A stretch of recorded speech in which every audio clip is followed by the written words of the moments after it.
second hand na lang ang bibilhin natin kaysa sa brand new. Kasi ang brand new, ganun din naman, dadaan din siya sa sira, dadaan din siya sa luma, di ba? Pero kapag second hand,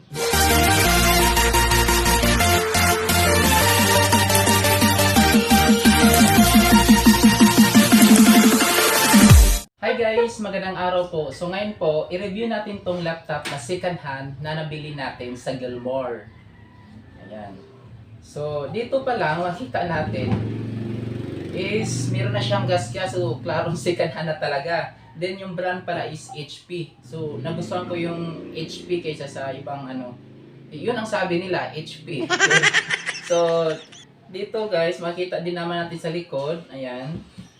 Ito po. So medyo barado na po siya. Yan, may gas-gas talaga siya. Yan, may gas-gas. So bubuksan na po natin para silip natin kung ano po yung mga displays. So tinuruan niya ako dahil nga first time kong bumili at first time ko rin magkaroon ng laptop kasi nga. Kaya bumili ako ng laptop guys kasi kailangan ng brother ko. Ano kasi siya practice teaching. Kaya ito ipapagamit ko muna sa kanya.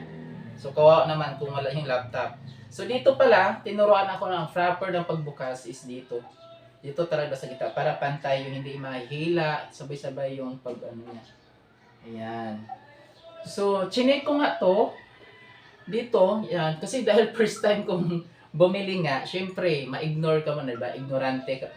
So, dito, tingnan ko muna siya dito yung screen. Kung may gas-gas ba. So, wala siyang gas-gas, guys. Malinis siya, siguro bagong pinalitan ng screen. Ayan. Pati yung keyboard, bago din po siya. Bagong-bago, walang gas-gas. So, ang may gas-gas lang siya is ito. Ayan, may mga puti-puti. So, hindi naman siya yung gas-gas talaga na scratch. Yung may puti lang, yung parang nabura lang yung kulay. Ayan. So, buksan natin guys ha. Ayan. Nakyutan ako dito sa pag, yung turn on niya. Oh. Natin. Then dito din pala guys ha, ito palang laptop na to ay ano na siya, Intel Core i5 ng 7th generation. Maganda siya, so medyo mataas pa yung ano niya, medyo bago-bago pa, 7th generation. Then, ayan. So ito po yung ano niya, yung display, screen display niya is nasa nasa 14 inches. 14 inches po. Ayan, tayo natin. Yan, punta tayo sa settings. Setting. Yan, titingnan natin yung capacity or yung gig. System. Then storage. Ayan po.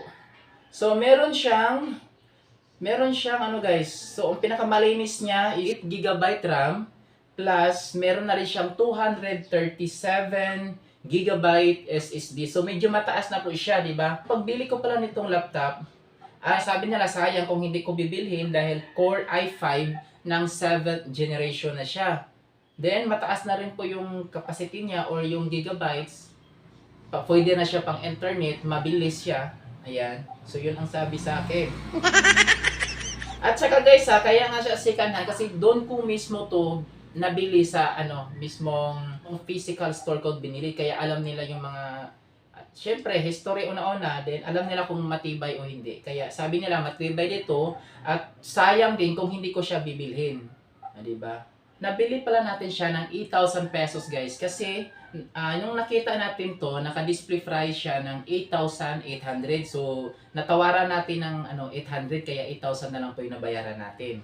So, mas maganda guys mas maganda second hand na lang ang bibilhin natin kaysa sa brand new. Kasi ang brand new, ganun din naman, dadaan din siya sa sira, dadaan din siya sa luma, di ba?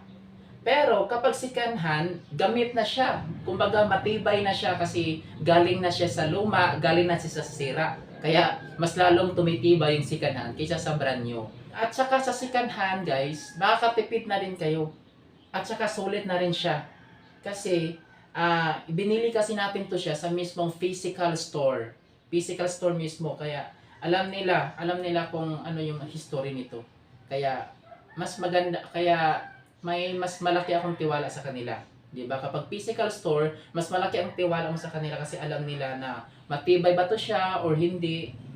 'Di ba? Alam nila yung mga piyesa nito kung matibay yung mga ano nila, mga piyesa ang nilalagay nila dito. So, yun lang po guys. Sana po ay may natutunan kayo kahit konti man lang. Kahit hindi maayos yung pag-review ko kasi first time ko mag-review ng laptop na nanibago ako dahil nga nasanay ako mag-review ng mga cellphone. Mga cellphone kasi ni-review ko dati. Last year pa. So, ito laptop. Medyo nahirapan ako. So, yun lang po guys. Sana po ay mag-follow kayo sa ating Facebook page at mag-subscribe kayo sa ating YouTube channel para magkita-kita tayo ulit. So, yun lang po guys. Thank you po.